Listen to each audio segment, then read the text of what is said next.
Smog के बाइस पंजाब हुकूमत का बड़ा फैसला। जुमेरात से इतवार तक तमाम स्कूल्स बंद करने का फैसला किया गया है। रवा हफ्ते जुमेरात की जुमे हफ्ते और इतवार को सरकारी सतह पर छुट्टी दी गई है। हमारे साथ मौजूद है डॉन न्यूज के रिपोर्टर मियां शुएब, उनसे जानते हैं। मियां शुएब, क्या बाज़ाब्ता तौर पर इसका नोटिफिकेशन जारी कर दिया गया और इस छुट्टियों का इतलाक तमाम सरकारी और गैर सरकारी स्कूल्स पर होगा?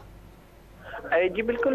आज वज़ीर-ए-आला पंजाब की ज़ेरे सदारत एक अहम स्मोग के तदारक के हवाले से इजलास हुआ। इजलास में जो माहिरीन की जानब से मुख्तलिफ जो तजवीज़ हैं वो सामने रखेंगी, जिसके बाद माहिरीन की राय के बाद ये इस हफ्ते रवा हफ्ते, क्योंकि स्मोग इस टाइम लाहौर में सबसे ज़्यादा है, तो इस हवाले से ये फैसला किया गया। ज़राए बताती हैं कि जो जुमा हफ्ता और इतवार के रोज़ बाकायदा जो पंजाब हुकूमत की जानब से छुट्टी का फैसला किया गया है, क्योंकि रवा हफ्ते जुमेरात और जुमा हफ्ता को छुट्टी होगी, जिसके बायस काफी हद तक जो है स्मोग में वो कमी वाक़ होगी। इस हवाले से वज़ीर-ए-आला पंजाब ने इजलास किया और अभी वज़ीर-ए-आला पंजाब इसी हवाले से बाकायदा प्रेस कॉन्फ्रेंस करेंगे, जिसमें बाकायदा जो छुट्टी के हवाले से ऐलान किया जाएगा। जी मियां शुएब, बहुत शुक्रिया आपका।